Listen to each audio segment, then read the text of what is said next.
بسم اللہ الرحمن الرحیم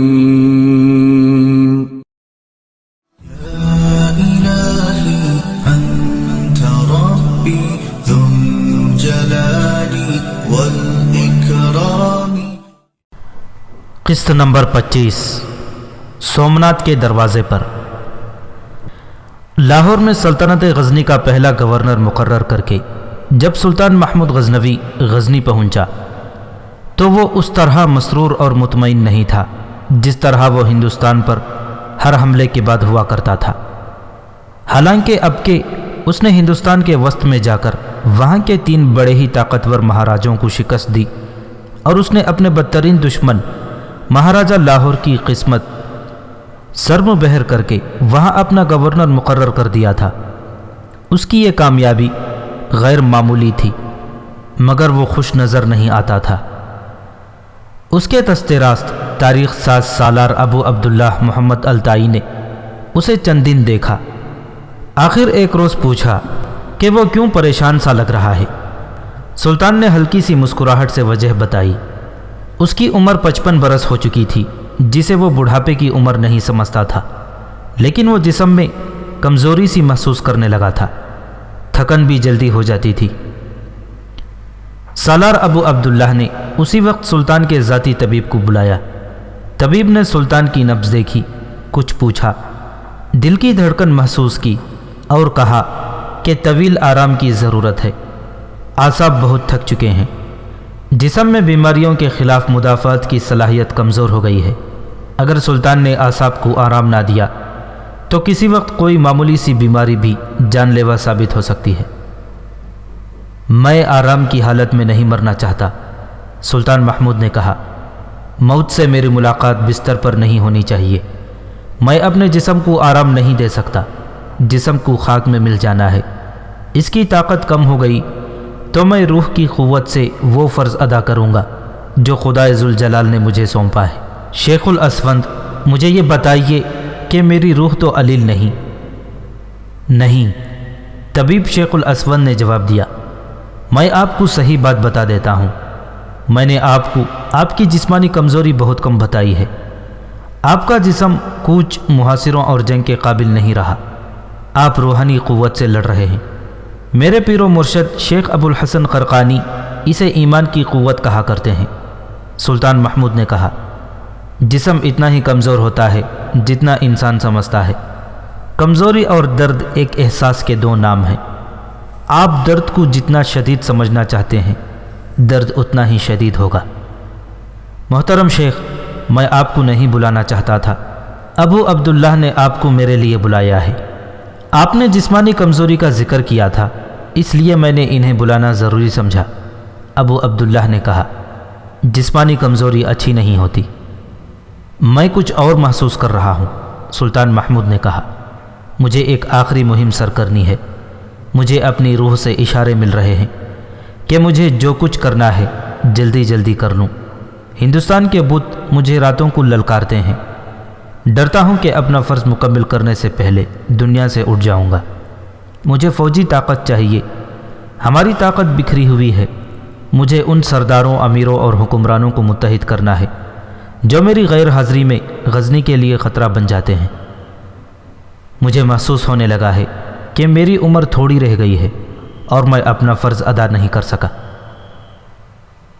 سالار ابو عبداللہ محمد الطائی نے سلطان محمود کو جذبات سے نکال لیا اور دونوں اس مسئلے پر بات چیت کرنے لگے کہ فوجی طاقت میں کس طرح اضافہ کیا جائے اور سلطنت غزنی جن مخالفین میں گھری ہوئی ہے ان کی سرکوبی کس طرح کی جائے۔ آخر دونوں اس فیصلے پر متفق ہو گئے کہ فوجی طاقت کی نمائش کی جائے اور ان پڑوسیوں کو مجبور کیا جائے کہ وہ غزنی کی اطاعت قبول کر لیں۔ سب سے زیادہ خطرہ اسرائیل سلجوقی کی طرف سے تھا جو ایک جنگی طاقت بن چکا تھا۔ 1024 عیسوی کے اوائل میں ایک روز سلطان محمود ایک ایسی فوج کے ساتھ بلخ کی طرف جا رہا تھا جس کے نیچے زمین کانپ رہی تھی۔ اس فوج میں کوئی ایک بھی سپاہی پیادہ نہیں تھا، سب گھڑ سوار تھے اور ان کی تعداد 54,000 تھی، اور اس سوار فوج کے ساتھ 1300 جنگی ہاتھی تھے۔ یہ فوج خوبصورت لگتی تھی لیکن دشمن پر دہشت طاری کرتی تھی۔ یہ اس فوج کے علاوہ تھی جو سلطنت غزنی کے بڑے بڑے شہروں، بڑی چوکیوں اور سرحدوں پر موجود تھی۔ اس سوار فوج کے آگے آگے ایلچی جا رہے تھے۔ راستے میں جو چھوٹی چھوٹی ریاستیں آتی تھیں، سلطان کے ایلچی ان کے عمرہ کے پاس جا کر سلطان محمود کا یہ پیغام دیتے تھے کہ سلطان غزنی 54,000 گھوڑ سوار اور 1300 جنگی ہاتھیوں کے ساتھ آ رہا ہے۔ اگر آپ اللہ کے نام پر کفار کے خلاف جد و جہد کی خاطر غزنی کی اطاعت قبول کر کے غزنی کے ساتھ دوستی کا معاہدہ کر لیں تو آپ کی ریاست اور جاگیر قائم رہے گی، ورنہ آپ غزنی کے قیدی ہوں گے اور آپ کے ساتھ وہ سلوک کیا جائے گا جو سلطان غزنی مناسب سمجھے گا۔ تمام مورخین نے لکھا ہے کہ اتنی ہیبت ناک جنگی قوت دیکھ کر چھوٹے موٹے عمرہ اور والی پیش قیمت تحفے لے کر سلطان محمود کے پاس استقبال کو آ گئے۔ اس نے ان کے تحفے اور دوستی کو قبول کر کے انہیں کہا کہ وہ انہیں دریائے جیہون کے پار کسی جگہ ایک ضیافت میں مدعو کرے گا اور وہاں بتائے گا کہ اس کا ارادہ کیا ہے اور وہ کیا چاہتا ہے۔ سلطان دریا پار کر گیا۔ خوتون کا حکمران قدر خان مشہور جنگجو اور غزنی کا طاقتور دشمن تھا۔ اس کے پاس جب سلطان محمود کے ایلچی پہنچے تو اس نے بلا حیل و حجت سلطان کی اطاعت قبول کر لی اور تحفوں سے لدے ہوئے اونٹ لے کر سلطان کے استقبال کو آ گیا۔ سلطان نے وہیں جہاں اسے قدر خان ملا تھا فوج کو خیمہ زن کر دیا۔ وہ سرسبز اور حسین خطہ تھا۔ سلطان نے ارد گرد کے تمام عمرہ، والیان اور حکمرانوں کو وہاں مدعو کیا۔ سلطان کو جن کی طرف سے زیادہ خطرہ تھا وہ بلخ کا حکمران الپستگین تھا اور دوسرا اسرائیل سلجوقی۔ دونوں مل کر سلطان سے لڑ چکے تھے اور انہوں نے شکست کھائی تھی۔ اسرائیل سلجوقی کے متعلق پہلے بتایا جا چکا ہے کہ وہ سلجوقیوں کا بے تاج بادشاہ تھا۔ سلجوقیوں کا کوئی ملک نہیں تھا لیکن ہر حکمران ان سے خائف تھا کیونکہ سلجوقی زبردست جنگجو تھے۔ وہ پہاڑوں اور جنگلوں میں رہتے تھے۔ وہ ایک باقاعدہ جنگی طاقت بن گئے تھے۔ سلطان محمود ہندوستان کے مہاراجہ گنڈا اور مہاراجہ ارجن کو شکست دینے اور انہیں اپنی اطاعت میں لانے کے لیے گیا تو اسرائیل اور الپستگین نے اس کے خلاف جنگی تیاریاں مکمل کر لی تھیں۔ سلطان نے ان دونوں کی طرف ایلچی بھیجے اور انہیں ضیافت پر مدعو کیا۔ جب ایلچی نے الپستگین کو سلطان کا پیغام دیا تو اس نے طنزیہ انداز میں پیغام سنا۔ اس کے ساتھ اس کی ملکہ بیٹھی تھی۔ کیا تمہارے سلطان نے درخواست کی ہے کہ ہم اس کی دعوت قبول کر لیں؟ ملکہ نے پوچھا۔ ملکہ عالیہ، ایلچی نے کہا، سلطان غزنی نے والی بلخ و سمرقند الپستگین کو ضیافت میں مدعو کیا ہے۔ انہوں نے آپ کا ذکر نہیں کیا تھا۔ تمہارے سلطان کے ارادے کیا ہیں؟ الپستگین نے پوچھا۔ جو سلطان 54,000 بہترین گھوڑ سوار اور 1,300 ہاتھی جن کے ہودوں سے برچھیاں اور تیر برستے ہیں اپنے ساتھ لایا ہے، اس کے ارادے سمجھنے میں کوئی دشواری نہیں ہونی چاہیے۔ ایلچی نے کہا، آپ کا دوست قدر خان سلطان کی اطاعت قبول کر چکا ہے۔ میں یہ امید لے کر آیا ہوں کہ آپ اپنی فوج کا قتل عام نہیں کرائیں گے۔ قدر خان بزدل ہے، حسین ملکہ نے کہا۔ تمہارے سلطان کا مقابلہ ایک طاقتور بادشاہ کے ساتھ ہے۔ ملکہ عالیہ، ایلچی نے کہا، یہ عورتوں کی لڑائی نہیں، میں بلخ و سمرقند کے بادشاہ سے مخاطب ہوں۔ مجھے حکم ملا ہے کہ جواب لے کر آؤں کہ آپ سلطان کی دعوت قبول کرتے ہیں یا نہیں۔ ہم آئیں گے، الپستگین نے دو ٹوک لہجے میں جواب دیا، لیکن ہم یہ فیصلہ کر کے نہیں آئیں گے کہ ہم غزنی کی اطاعت قبول کرتے ہیں یا نہیں۔ اور وہ سلطان محمود غزنوی کی ضیافت میں آ گیا۔ اس کے ساتھ اس کی ملکہ نہیں تھی۔ وہ چند ایک محافظوں کو اپنے ساتھ لایا تھا۔ محمود غزنوی نے نہایت خوبصورت جنگل میں ضیافت کا انتظام کیا تھا۔ ضیافت کے بعد سلطان نے سب کو الگ بٹھا لیا۔ اس کے ساتھ اس کے سالار تھے اور اس کے ساتھ اس کا ایک اور مشہور سالار ارسلان جاذب بھی تھا جو اس وقت خوارزم کا گورنر تھا۔ وہ دو ٹوک فیصلہ کرنے والا اور دشمن کے خلاف انتہائی قدم اٹھانے والا سالار تھا۔ اس کا اصول تھا کہ دشمن پر رحم کرنا اپنے آپ کو شکست کے راستے پر ڈالنے کے مترادف ہوتا ہے۔ میرے دوستوں، دو مورخین سبت ابن الجوزی اور ابن اسیر کے مطابق سلطان محمود نے ان سب سے خطاب کرتے ہوئے کہا، آپ سب نے میری جنگی طاقت دیکھ لی ہے۔ میں 1300 ہاتھی ساتھ لایا ہوں، 1200 غزنی میں ہیں۔ گھڑ سواروں کا یہ لشکر اس کا نصف ہے جو میں نے اپنی سلطنت میں جگہ جگہ رکھا ہوا ہے۔ آپ دیکھ رہے ہیں کہ میں پیادہ فوج ساتھ نہیں لایا۔ کیا یہ فوج آپ سب کو تحقیق کرنے کے لیے کافی نہیں؟ لیکن میں آپ کو اپنی جنگی طاقت سے نہیں، خدا سے ڈرانے آیا ہوں۔ خدا نے مجھے یہ طاقت صرف اس لیے دی ہے کہ میں اس کی راہ میں جہاد کر رہا ہوں۔ آپ مجھے ہندوستان کا لٹیرا اور دولت کا پجاری کہتے ہیں۔ اگر میں ایسا ہی ہوتا تو میرے پاس اتنی دولت اور اس قدر سونا ہے کہ میں باقی عمر آرام سے عیش و عشرت میں گزار سکتا ہوں، اور میری 3 نسلیں بھی عیش کر سکتی ہیں، مگر میں دیکھ رہا ہوں کہ میرا جہاد مکمل نہیں ہوا۔ آپ دیکھ رہے ہیں کہ میری ساری عمر کوچ اور جنگ کرتے گزری ہے، اور میں محل میں نہیں میدان جنگ میں مرنا چاہتا ہوں۔ میرے خزانے یہی رہ جائیں گے اور میری لاش ہندوستان کی مٹی میں مل جائے گی۔ آپ سب میرے خلاف ہیں، لیکن آپ کا آپس میں بھی اتحاد نہیں۔ آپ حکمرانی کے شیدائی ہیں۔ کیا آپ چین کی زندگی بسر کر رہے ہیں؟ اس لیے آپ سب کے دلوں پر خوف طاری رہتا ہے۔ آپ نے اللہ کے بندوں کو اپنی رعایا اور اپنا غلام بنا رکھا ہے۔ محترم الپستگین والی بلخ و سمرقند میں موجود ہیں۔ میں سن رہا ہوں کہ یہ اپنی رعایا پر ظلم و تشدد کرتے ہیں، اور کوئی ایک بھی انسان ان سے خوش نہیں۔ میں جانتا ہوں کہ حکمرانی دل کو تسکین اور دماغ کو نشہ دیتی ہے۔ آپ میں کچھ ایسے بھی ہیں جو مذہب کا دھوکہ دے کر حکومت کر رہے ہیں۔ ایسے حکمران اپنی رعایا کے سامنے اپنے الفاظ میں زاہد اور پارسا بنے رہتے ہیں، لیکن وہ بھول رہے ہیں کہ ان کے اوپر ایک طاقت ہے جو صرف ان کا نہیں، ساری دنیا کا تختہ الٹ سکتی ہے۔ یہ دنیا اسی کے طاقت کے حکم سے وجود میں آئی ہے۔ رعایا پر ظلم، رعایا کو انسان نہ سمجھنا، خدا کے بندوں کو خدا کے سچے مذہب کا دھوکہ دینا، ایسے گناہ ہیں جو خدا معاف نہیں کرتا۔ اور آج خدا نے مجھے آپ کے سر پر بھیج دیا ہے۔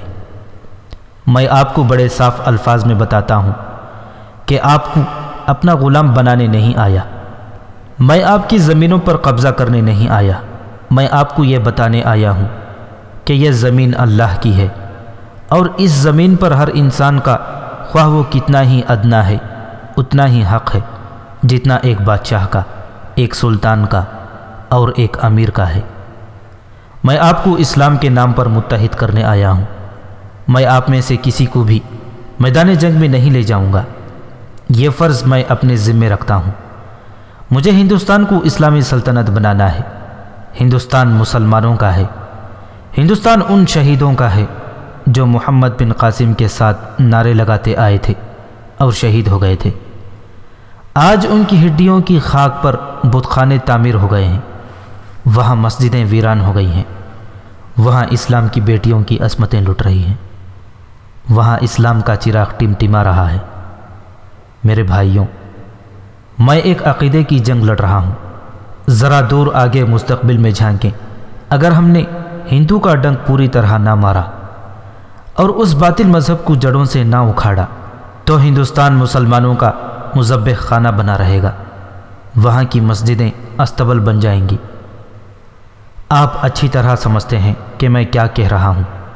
آج تک آپ نے اپنے کان، اپنی آنکھیں اور اپنے دماغ بند رکھے۔ آج میں انہیں کھولنے آیا ہوں۔ آپ کے سامنے 2 راستے ہیں۔ ایک یہ کہ آپ سب اپنی اپنی فوج کا نصف حصہ مجھے دے دیں جو مجھے ہندوستان لے جانا ہے، اور آپ سب ایک عہد نامہ کریں کہ آپ میری غیر حاضری میں غزنی کے خلاف ہتھیار نہیں اٹھائیں گے بلکہ غزنی کی پاسبانی کریں گے۔ دوسرا راستہ یہ ہے کہ میں آپ سب کو گرفتار کر لوں اور آپ کی ریاستوں اور جاگیروں کو اپنے قبضے میں لے لوں۔ خدا ذوالجلال نے مجھے اتنی طاقت دی ہے کہ میں اپنا یہ ارادہ پورا کر سکتا ہوں۔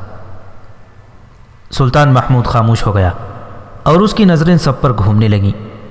جس کسی کو میری شرط منظور نہیں وہ ہاتھ کھڑا کر دے۔ سلطان محمود نے کہا۔ کسی ایک نے بھی ہاتھ نہ اٹھایا۔ سلطان محمود نے سب کو خراج تحسین پیش کیا اور کہا کہ کل عہد نامہ تحریر ہوگا اور ہر ایک کی اس پر مہر لگوائی جائے گی۔ اگلی صبح سلطان محمود نے نماز سے فارغ ہوتے ہی عہد نامہ تحریر کرایا اور سب کو بلایا۔ اسے اطلاع دی گئی کہ سمرقند و بلخ کا حکمران الپستگین غیر حاضر ہے۔ ذرا سا سراغ یہ ملا کہ شہر کی تاریکی میں چند گھوڑے فلاں سمت جاتے دیکھے گئے تھے۔ سلطان کے حکم سے سوار دوڑا دیے گئے، جنہوں نے اسے راستے میں جا لیا۔ اس کے ساتھ محافظ تھے۔ اس نے محافظوں کو مقابلے کا حکم دیا، لیکن غزنی کے سواروں کی تعداد زیادہ تھی۔ ان کی للکار پر محافظوں نے مقابلے کی جرأت نہ کی۔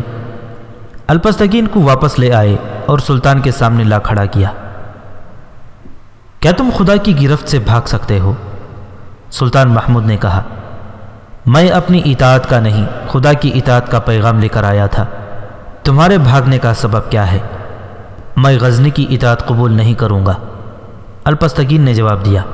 سلطان محمود نے حکم دیا، اسے اسی وقت زنجیروں میں باندھ کر ہندوستان بھیج دو اور ملتان کے قلعے میں قید کر دو۔ یہ باقی عمر وہیں گزارے گا۔ اس کی باقی عمر ملتان کے قلعے کی ایک کوٹری میں گزری۔ باقی سب نے عہد نامے پر دستخط کر دیے۔ سلطان محمود ابھی ادھر سے فارغ ہوا ہی تھا کہ اسے اطلاع دی گئی کہ اسرائیل سلجوقی آ گیا ہے۔ جیسا کہ بتایا جا چکا ہے، وہ سلجوقیوں کا بے تاج بادشاہ تھا۔ اس کا کوئی ملک نہیں تھا، لیکن چھوٹی موٹی ریاستوں پر اس کی دہشت طاری تھی۔ اس کی فوج کرائے پر لی جاتی تھی۔ سلجوقیوں کے علاوہ کئی اور خانہ بدوش اور جنگلوں میں رہنے والے قبائل اس کے ساتھ جا ملے تھے۔ اس طرح اس کے لشکر کی تعداد لاکھوں ہو گئی تھی۔ یہ ساری تعداد جنگجو تھی اور بے حد دلیر۔ اسرائیل سلطان محمود کو اپنی وفاداری پیش کرنے آیا تھا۔ وہ ایک بار سلطان محمود سے شکست کھا چکا تھا اور اس کی ایک بڑی ہی تباہ کن زمیندوز کارروائی ناکام ہو چکی تھی۔ اس نے دیکھ لیا تھا کہ سلطان محمود اب جو جنگ کی طاقت لایا ہے اس کا وہ مقابلہ نہیں کر سکے گا۔ سلطان محمود کی جنگی چالوں اور اس کی فوج کے قہر سے وہ پہلے ہی واقف تھا۔ وہ آیا تو وفاداری پیش کرنے تھا، لیکن اس دور کی کتاب طبقات ناصری میں لکھا ہے، وہ یعنی اسرائیل ترکمانیوں کے ایک دستے کے آگے آگے آ رہا تھا۔ اس نے اپنے سر پر ٹوپی ٹیڑھی رکھی ہوئی تھی جو اس کی رعونت اور شجاعت کا اظہار کرتی تھی، اور اس کی گردن اکڑی ہوئی تھی جیسے وہ کسی سے ڈرنے والا نہیں۔ اسی تحریر میں اس کے متعلق لکھا ہے، وہ جب کسی کے تعاقب میں ہوتا یا کسی کے خلاف لڑ رہا ہوتا تو وہ طوفانی بگولے اور کڑکتی ہوئی گھٹا کی مانند ہوتا تھا۔ اس کے مقابلے میں جو آتا وہ ہمیشہ کے لیے مٹ جاتا تھا۔ فضا میں اڑتا ہوا پرندہ اور جنگل میں دوڑتا کوئی ہرن اس کے تیر سے بچ کر نہیں جا سکتا تھا۔ وہ سلطان محمود سے ملا۔ سلطان محمود نے اس کے ساتھ وہی باتیں کی جو وہ دوسروں سے کہہ چکا تھا۔ اسرائیل نے سلطان کی اطاعت قبول کر لی۔ جب سلطان نے اس سے پوچھا کہ وہ کتنی فوج دے سکتا ہے تو اس نے جو جواب دیا وہ لفظ بلفظ تاریخ میں موجود ہے۔ مشہور مورخ گیبن نے لکھا ہے، اسرائیل نے اپنی ترکش سے ایک تیر نکال کر سلطان محمود کو دیا اور کہا، اگر آپ یہ تیر شمال کی طرف چھوڑیں تو 50,000 ترکمانی جنگجو آپ کے پاس آ جائیں گے۔ اگر آپ کو مزید فوج کی ضرورت ہو تو دوسرا تیر کوہ بلخان کی طرف چھوڑ دیں تو 50,000 مزید لشکر گھوڑوں پر سوار ہو کر آپ کے پاس آ جائے گا۔ سلطان محمود نے اسے کہا، اگر مجھے آپ کی ساری فوج کی ضرورت پڑے تو؟ اسرائیل نے کہا، میری کمان اپنے قاصد کے ہاتھ بھیج دیں جو وہ تمام علاقے میں دکھا کر واپس آ جائے گا۔ آپ کے پاس 2 لاکھ فوج آ جائے گی۔ سلطان محمود کو اسرائیل کی نیت پر کچھ شک ہوا۔ دوسرے مورخین جس میں گرویزی گزیدہ، ابن الاسیر اور ایک کتاب مجموعۃ الانساب قابل ذکر ہے، اس واقعے پر متفق ہیں۔ ان سے شہادات ملتی ہیں کہ سلطان محمود نے اسرائیل کو اس کے خیمے میں بھیج دیا اور اس کی خاطر تواضع کا حکم دیا۔ وہ چلا گیا تو سلطان نے اسرائیل کے متعلق مزید معلومات فراہم کی۔ قدر خان نے بتایا کہ سلجوقی سب کے لیے مصیبت بنے ہوئے ہیں، ان سے وفاداری کی توقع نہیں رکھی جا سکتی۔ سلطان کے اپنے سالار ارسلان جاذب نے بھی سلطان کو بتایا کہ سلجوقی کسی اخلاق اور ضابطے کے پابند نہیں۔ خود سلطان محمود اسرائیل کا انداز اور اس کی ٹیڑھی ٹوپی کو دیکھ کر شک میں پڑ گیا تھا۔ اس نے حکم دیا کہ اسرائیل کو گرفتار کر کے کشمیر کے قلعے کالنجر موجودہ کوٹلی میں قید میں ڈال دیا جائے۔ اسی وقت اسرائیل کے ہاتھوں میں ہتھکڑیاں اور پاؤں میں زنجیریں ڈال کر کشمیر کو روانہ کر دیا گیا۔ مورخوں کے مطابق وہ 7 سال اس قلعے میں رہ کر وہیں مر گیا۔ اس نے ایک بار فرار کی کوشش کی تھی، قلعے سے نکل بھی گیا تھا، لیکن برفانی علاقے میں دور نہ جا سکا اور پکڑا گیا۔ اسے جب زنجیروں میں ڈال کر لے جایا جانے لگا تو اس کے ساتھ ترکمانیوں کا جو دستہ آیا تھا وہ قریب ہی کھڑا تھا۔ اسرائیل سلجوقی نے بلند آواز سے اپنے دستے سے کہا، تمہارا فرض ہے کہ غزنی کی اینٹ سے اینٹ بجا دو۔ سلطان محمود نے کسی وقت سلجوقیوں سے وعدہ کیا تھا کہ وہ انہیں آزاد زمین دے گا۔ اب اس نے حکم دیا کہ سلجوقیوں کو دریائے جیحون اور دریائے زرافشان کے درمیان کا علاقہ دے دیا جائے اور انہیں فوراً یہاں لایا جائے۔ چنانچہ سلجوقیوں کے 4000 کنبے اس خطے میں آ گئے۔ ان کے آنے تک سلطان محمود وہیں رہا۔ اس نے ترکمانیوں اور ترکستانیوں کو الگ کر لیا اور انہیں کہا کہ وہ غزنی کی فوج میں آ جائیں۔ مورخ لکھتے ہیں کہ یہ پہلا موقع تھا کہ ترکمان اور ترکستان کے لوگوں نے سلطان محمود کو دیکھا اور اس کی باتیں سنی۔ سلطان نے اپنی فوج کے بہت سے آدمیوں کو اس کام پر لگا دیا تھا کہ وہ ان لوگوں میں اٹھے بیٹھیں اور انہیں بتائیں کہ سلطان محمود کا عزم اور ایمان کیا ہے۔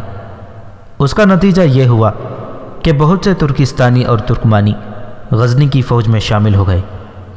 سلطان محمود کی یہ مہم کامیاب رہی۔ اب وہ سکون سے ہندوستان کے متعلق سوچ سکتا تھا۔ ہندوستان کے مغربی ساحل پر صوبہ گجرات واقع ہے۔ اس کا ایک مشہور شہر کاٹھیار واڑ بالکل ساحل پر ہے۔ اس کے 70 میل جنوب میں سومناتھ کا شہر ہے۔ وہاں بھارتی حکومت نے آزادی کے بعد ایک مندر تعمیر کیا ہے جو ایک بہت بڑے قدیم مندر کے کھنڈرات پر کھڑا ہے۔ سلطان محمود غزنوی کے زمانے میں اس ساحلی علاقے میں بہت سے مسلمان آباد تھے۔ اسی علاقے میں احمد آباد کا شہر ہے جسے آج بھی ہندو چھوٹا پاکستان کہتے ہیں۔ یہاں مسلمانوں کی قتل و غارت ہوتی ہی رہتی ہے۔ 1969 عیسوی میں یہاں ہزاروں مسلمانوں کو ہندوؤں نے شہید کر دیا تھا۔ ان کے بچوں کو زندہ جلایا اور مسلمان خواتین کی آبروریزی وسیع پیمانے پر کی تھی۔ احمد آباد مسجدوں کی بدولت زیادہ مشہور ہے۔ کراچی اور اس سے نیچے تمام ساحلی علاقے میں مسلمان آبادی اکثریت میں رہتی ہے۔ ابتدا میں یہ مسلمان عرب سے محمد بن قاسم کے ساتھ آئے تھے، ان میں کچھ یہیں آباد ہو گئے۔ سومناتھ اس زمانے میں اور بہت عرصے بعد تک مشہور و مقبول بندرگاہ رہی ہے۔ عرب تاجروں کے بحری جہاز اسی بندرگاہ میں لنگر انداز ہوا کرتے تھے۔ ہندوستان میں ان کی تجارت یہیں سے ہوتی تھی۔ آہستہ آہستہ یہاں مسلمانوں کی آبادی بڑھتی گئی۔ سلطان محمود کے زمانے میں بھی یہاں مسلمان آبادی خاصی تھی۔ سومناتھ بہت بڑا مندر تھا۔ تمام ہندوستان سے ہندو یہاں آتے تھے۔ یہاں کا مہاراجہ کنور رائے تھا جو مسلمانوں پر بہت ظلم کرتا تھا۔ ایک روایت یہ بھی ہے کہ ہر صبح ایک مسلمان کو سومناتھ کے مندر کے دروازے پر ذبح کیا جاتا تھا۔ 2 مورخوں نے لکھا ہے کہ ہر روز نہیں بلکہ ہر چاند کی پہلی رات ایک مسلمان کو پکڑ کر سومناتھ کے دروازے پر قربان کیا جاتا اور اس کے خون سے بتوں کے پاؤں اور مندر کی دہلیز دھوئی جاتی تھی۔ یہاں ضروری معلوم ہوتا ہے کہ سومناتھ کے متعلق جو تفصیلات مختلف کتابوں میں ہیں بیان کر دی جائیں۔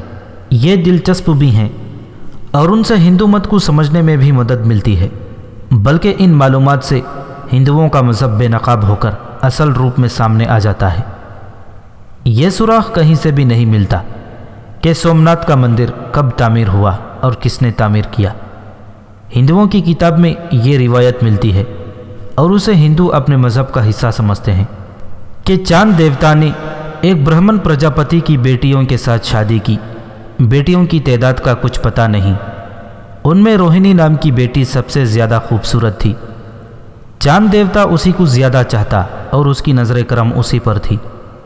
پرجاپتی نے چاند دیوتا سے کہا کہ وہ اس کی سب بیٹیوں کے ساتھ ایک جیسا سلوک کرے۔ چاند دیوتا نہ مانا۔ پرجاپتی نے اسے بددعا دی، جس سے چاند دیوتا کوڑھی ہو گیا۔ اس روایت سے یہ ثابت کیا گیا کہ برہمن اتنی اونچی ذات ہے جو دیوتاؤں پر بھی حکم چلا سکتی ہے۔ بہرحال چاند بہت پچھتایا، لیکن ایک برہمن کی بددعا واپس نہیں ہو سکتی تھی۔ البتہ پرجاپتی آدھے چاند دیوتا کو اس کی سزا سے آزاد کرا سکتا ہے۔ شرط یہ ہے کہ چاند دیوتا زمین پر ایک جگہ مہادیو کی نشانی کھڑی کرے۔ ہندوؤں کی مذہبی کتابوں میں یہ شرط جس طرح بیان کی گئی ہے وہ اتنی فحش اور اتنی ننگی ہے کہ ہم اسے اشاروں میں بھی بیان نہیں کر سکتے۔ تصور فرمائیے کہ یہ تفصیلات ہندوؤں کی مذہبی کتابوں میں لکھی ہیں اور اپنے مذہب کو ہندو مقدس ہی کہتے ہیں۔ یہ ہے اصلیت ہندوؤں کے سب سے بڑے مندر کی، جس کی تفصیل پڑھ کر آپ محسوس کریں گے کہ ہندو اسے کتنا مقدس سمجھتے تھے۔ روایت کے مطابق چاند دیوتا سومناتھ کے مقام پر مہادیو کی نشانی ایک گول اور اونچی چٹان کی شکل میں کھڑی کر دی۔ اس پر ایک مندر تعمیر کیا گیا جسے سومناتھ پا سومناتھ نام دیا گیا۔ سوم کے معنی چاند اور ناتھ کے معنی آقا کے آتے ہیں، یعنی سومناتھ کا مطلب ہے چاند کا آقا۔ معمولی پڑھے لکھے لوگ بھی جانتے ہیں کہ سمندر میں چاند کے مطابق مدو جرس پیدا ہوتا ہے۔ اس دوران سمندر ساحل کی طرف لپکتا ہے اور موجیں ساحل سے ٹکراتی ہیں۔ سومناتھ کا مندر چونکہ سمندر کے کنارے پر تھا، اس لیے موجیں مندر کی دیوار سے ٹکراتی تھیں اور پانی اوپر کو اچھل کر دیوار کو جیسے دھوتا رہتا تھا۔ پنڈتوں نے اپنے ہندوؤں کے دلوں میں یہ عقیدہ بٹھا دیا تھا کہ چاند اپنے گناہ کا کفارہ ادا کرنے کے لیے اپنے آقا یعنی سومناتھ کے پاؤں دھوتا رہتا ہے۔ بعض مسلمان واقعہ نگاروں نے لکھا ہے کہ سومناتھ کا بت کعبے کا وہی مشہور بت تھا جسے منات کہتے تھے۔ جب کعبے سے بت اٹھوائے گئے تو بت پرستوں نے منات کو چھپا لیا کہ اسے کوئی توڑ نہ سکے۔ آخر بت پرست اسے کاٹھیا واڑ بھارت لے آئے اور ایک عبادت گاہ تعمیر کر کے بت اس میں رکھ دیا گیا۔ اسے سومناتھ اس لیے کہا جانے لگا کہ کوئی اسے کعبہ والا بت نہ سمجھے۔ بہرحال یہ روایت بے بنیاد ہے۔ البتہ یہ صحیح ہے کہ یہ بت اتنا قدیم تھا کہ کہیں سے بھی سراغ نہیں ملتا کہ یہ کب تراشا گیا اور یہاں رکھا گیا تھا۔ ابن خلیقان نے اس کی عمر 30,000 سال بتائی ہے، جسے تمام مورخین نے مبالغہ کہا ہے۔ سومناتھ کا بت باقاعدہ تراشا ہوا بت نہیں تھا، یہ ایک قدرتی طور پر گول اور لمبوتری چٹان تھی جسے مہادیو کا عضو تناسل کہتے ہیں اور مقدس سمجھتے ہیں۔ 3 گز زمین سے باہر اور 2 گز زمین کے اندر تھا۔ اس کی موٹائی 1.5 گز تھی۔ یہ بھی اس کے تقدس کی وجہ تھی کہ اسے قدرت نے بنایا تھا۔ اسے سب سے زیادہ طاقتور بت سمجھا جاتا تھا۔ ہندوستان کے تمام بت اس کے غلام تھے۔ اس کے ساتھ یہ عقیدہ وابستہ تھا جسے آج بھی ہندو مانتے ہیں کہ جو کوئی مرتا تھا اس کی روح سومناتھ چلی جاتی تھی۔ چاند گرہن ہوتا تو دیوتا بعض روحوں کو جسموں میں ڈال کر انہیں نیا جنم دیتے تھے۔ سومناتھ کا مندر فن تعمیر کا شاہکار تھا۔ اس کی بنیادیں سمندری چٹانوں کو تراش کر اٹھائی گئی تھیں۔ اس کے 56 ستون تھے جو ساگوان کی لکڑی کے بنے ہوئے تھے۔ یہ لکڑی افریقہ سے لائی گئی تھی۔ ان میں سکہ بھر کر ستون تیار کیے گئے تھے۔ بت میں ہیرے اور جواہرات جڑے ہوئے تھے۔ اس کے ارد گرد کئی چھوٹے بت بنا کر رکھے گئے تھے، جن میں سے بعض سونے کے اور بعض چاندی کے تھے۔ یہ سومناتھ کے بت کے خدمتگار تھے۔ مندر کے جس کمرے میں بت رکھا گیا یا گاڑا ہوا تھا وہ تاریک کمرہ تھا، جس میں شمع یا دیا نہیں جلایا جاتا تھا۔ پھر بھی یہ کمرہ روشن رہتا تھا۔ روشنی کا یہ انتظام کہ کمرے کے ارد گرد کے کمروں اور برآمدوں میں ہیرے لٹکائے گئے تھے۔ ان پر قندیلوں کی روشنی پڑتی تو منعکس ہو کر بت والے کمرے میں جاتی تھی۔ چونکہ اس روشنی میں ہلکے ہلکے رنگ ہوتے تھے جو ہیروں کے تھے، اس لیے اس روشنی میں طلسماتی سا تاثر تھا۔ اندر جو بھی آتا تھا اس کے ذہن پر ایسا اثر ہوتا کہ وہ بت کو دیوتا سمجھنے لگتا تھا۔ بت کے کمرے میں سونے کی ایک زنجیر تھی جس کا وزن 200 من تھا، لیکن یہ من 40 سیر کا نہیں بلکہ 2 رتل کا تھا۔ 2 رتل 1 سیر کے برابر ہوتے تھے۔ اس طرح زنجیر کا وزن 100 میر یعنی 5 من خالص سونا تھا۔ اس کے ساتھ ایک بڑے سائز کی گھنٹی بندھی ہوئی تھی جو خاص خاص موقعوں پر بجائی جاتی تھی۔ بت کے ارد گرد کے کمرے میں بھی بت رکھے گئے تھے جن میں ہیرے جڑے ہوئے تھے۔ دروازوں پر بیش قیمت پردے لٹکے تھے جن کے ساتھ قیمتی موتی ملے ہوئے تھے۔ چاند اور سورج گرہن کے موقعوں پر 1 لاکھ سے زیادہ ہندو یہاں جمع ہو جاتے تھے۔ مندر کی آمدنی کا ایک ذریعہ تو راجے مہاراجے تھے جو مندر کو بیش قیمت تحائف اور نقد رقم دیتے رہتے تھے۔ دوسرا ذریعہ 1000 گاؤں کا مالیہ تھا جو سارے کا سارا مندر کو دے دیا جاتا تھا۔ 10,000 پنڈت باری باری ہر لمحہ بت کی پوجا کرتے تھے۔ ہر روز بت کو گنگا کے پانی سے نہلایا جاتا تھا۔ وہاں سے دریائے گنگا قریب تر 750 میل دور تھا۔ ہر لمحہ گھڑ سوار آتے جاتے رہتے تھے اور ہر روز بت کو نہلانے کے لیے گنگا کا پانی آتا رہتا تھا۔ سلطان محمود کے دور کا وقائع نگار اور مبصر البرونی جو سلطان محمود کے ساتھ ہندوستان آیا تھا لکھتا ہے کہ ہر روز بت کے لیے کشمیر سے پھول آیا کرتے تھے۔ یہ قابل یقین نہیں لگتا۔ سومناتھ سے کشمیر کا فاصلہ دیکھیے۔ سواری کا تیز ترین ذریعہ صرف گھوڑا تھا۔ گھوڑا اتنی تیز نہیں دوڑ سکتا تھا کہ کشمیر سے لائے ہوئے پھول سومناتھ تک پہنچتے تازہ رہتے۔ 500 نہایت خوبصورت اور نوجوان گانے اور ناچنے والی لڑکیاں مندر میں موجود رہتی تھیں۔ ہر لڑکی جوانی ڈھل جانے تک مندر کے لیے وفق رہتی تھی۔ ان کے لیے 300 سازندے ہوتے تھے۔ ان کے علاوہ راجے مہاراجے اور امیر کبیر لوگ جو سب سے بڑا اور پنڈتوں کے لیے قابل قبول تحفے لاتے تھے وہ نوجوان رقاصہ ہوتی تھی۔ رقاصہ نہ ہو تو نوجوان اور حسین لڑکی کو بھی بہترین تحفہ سمجھا جاتا تھا۔ یہ تمام لڑکیاں پنڈتوں کی تحویل میں اور ان کے رحم و کرم پر ہوتی تھیں اور ان کی عیاشی کا ذریعہ بنتی تھیں۔ چونکہ یہ بت جنسیت کی علامت بلکہ اعلیٰ تھا اس لیے یہ مندر جائز بدکاری کا اڈا تھا۔ عورتیں اپنا آپ پنڈتوں کو پیش کر کے خواہش ظاہر کرتیں کہ پنڈت سب کے سامنے ان کے ساتھ جنسی اختلاط کریں۔ پنڈت ان کی یہ خواہش پوری کرتے تھے۔ ہندوستان کے مختلف علاقوں میں جو ہندو یہاں آتے تھے ان کے لیے سر اور داڑھی کا منڈوانا ضروری ہوتا تھا۔ اس کام کے لیے مندر میں 300 حجام موجود رہتے تھے۔ سلطان محمود کو ابھی سومناتھ کے متعلق تفصیل سے کچھ بھی معلوم نہیں تھا۔ اس نے سومناتھ تک پہنچنے کی سوچی بھی نہیں تھی۔ غزنی سے سومناتھ کا فضائی فاصلہ 900 میل تھا۔ وہاں سے سومناتھ تک کے سفر میں جو دریا آتے، جو پہاڑی علاقے آتے اور بیکانیر کا جو صحرا آتا، ان سب کو تصور میں لائیے اور یہ بھی ذہن میں رکھیے کہ اس وقت فوجیں گھوڑوں پر اور پیدل کوچ کیا کرتی تھیں۔ جن دنوں سلطان محمود ارد گرد کے سرداروں اور حکمرانوں سے اطاعت قبول کرانے میں مصروف تھا، ان دنوں گوالیار کا مہاراجہ ارجن پنڈتوں اور رشیوں کے دروازوں پر گرا رہتا تھا۔ اس نے سلطان محمود سے بہت بری شکست کھائی تھی۔ خود اپنی قوم اس سے نفرت کرنے لگی تھی۔ ایک رشی نے اسے کہا کہ وہ کچھ تحفے لے کر سومناتھ جائے اور وہاں کے پنڈتوں کے پاؤں میں گر کر اپنی کایا پلٹنے کی پرارتھنا کرے۔ پنڈتوں نے اسے کہا کہ جو تحفہ وہاں کے پنڈتوں کو پسند ہے وہ ہے 1 یا 2 جوان لڑکیاں جو بہت خوبصورت ہوں۔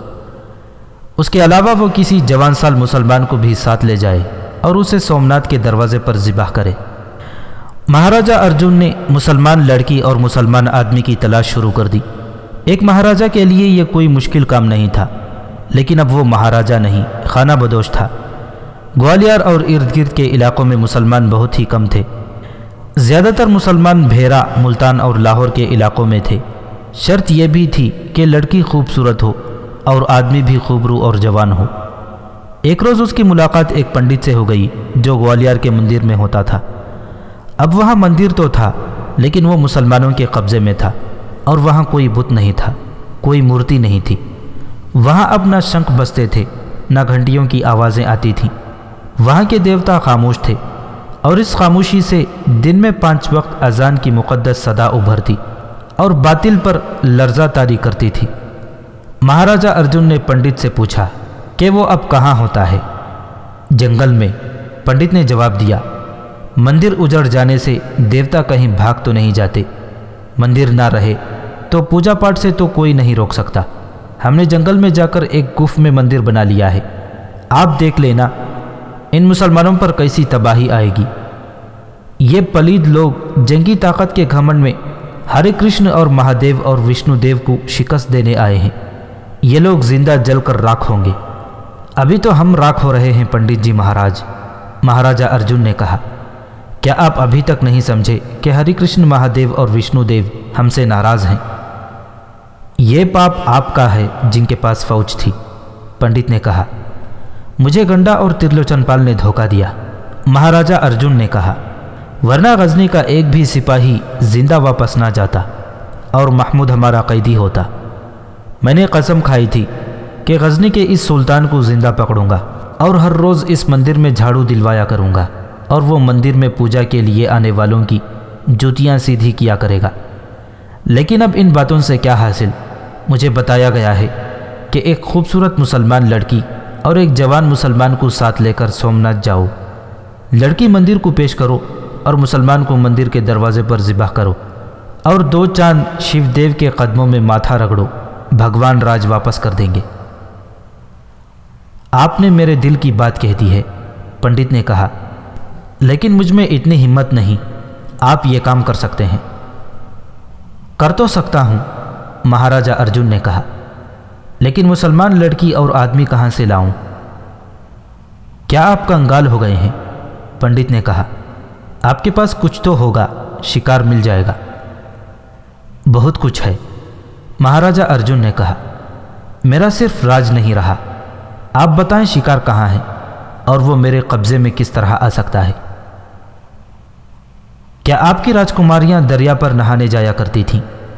پنڈت نے کہا، اب کبھی کبھی غزنی کی شہزادیاں دریا پر جایا کرتی ہیں۔ غزنی کی شہزادیاں؟ مہاراجہ ارجن نے پوچھا۔ سلطان محمود تو غزنی میں ہے، میں غزنی کے ان فوجیوں کی بیویوں اور بہو بیٹیوں کی بات کر رہا ہوں جو قلعے میں ہیں، پنڈت نے کہا۔ کبھی کبھی 3-4 بڑی خوبصورت لڑکیاں 3-4 محافظوں کے ساتھ دریا پر آیا کرتی ہیں۔ آپ انعام نکالیں جو میں اپنے آدمیوں کو دے کر 2 لڑکیاں اور 1 یا 2 محافظ اغوا کرا لوں گا۔ دریا 15 کوس دور ہے، جتنی دیر میں گوالیار کے قلعے تک خبر پہنچتی ہے ہم بہت دور نکل جائیں گے۔ کیا آپ سومناتھ کے راستے سے واقف ہیں؟ مہاراج، آپ کہاں حکومت کرتے رہے ہیں؟ پنڈت نے کہا، ہر روز یہاں قریب سے وہ سوار گزرتے ہیں جو سومناتھ کے غسل کے لیے گنگا ماتا کا پانی لے جاتے ہیں۔ وہ بہت تیز چلتے ہیں۔ آپ گھوڑوں کا انتظام تو کر سکتے ہیں نا؟ کم از کم 6 گھوڑے درکار ہوں گے۔ گھوڑے جتنے چاہے مل جائیں گے، مہاراجہ ارجن نے کہا، مجھے بر وقت اطلاع دے دینا۔ غزنی کے وہ سالار، نائب سالار اور کمانڈر وغیرہ جو ہندوستان کی فتح کیے ہوئے قلعوں میں رہتے تھے، ان کی بیوی بچے بھی غزنی سے آ گئے تھے۔ گوالیار کے قلعے میں بھی فوجی سرداروں کے کنبے آ گئے تھے۔ گوالیار سے دریا 15-20 میل دور تھا۔ کچھ لڑکیاں چند ایک محافظوں کو ساتھ لے کر دریا کی سیر اور کشتی رانی کے لیے کبھی کبھی جایا کرتی تھیں۔ ایک روز 4 جوان عورتیں دریا پر گئیں۔ ان میں ایک نوجوان لڑکی تھی جو ایک پرانے کمانڈر کی بیٹی تھی۔ اس کا نام شگفتہ تھا۔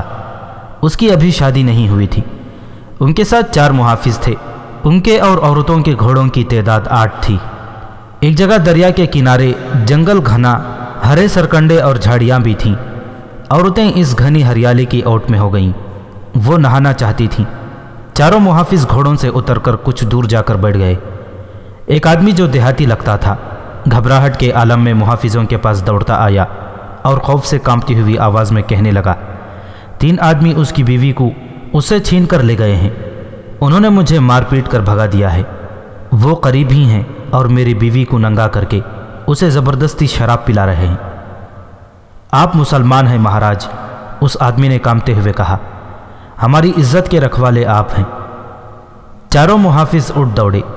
وہ ذرا دور چلے گئے تو 5-6 آدمی جن کے چہرے صافوں میں چھپے ہوئے تھے مسلمان عورتوں پر ٹوٹ پڑے۔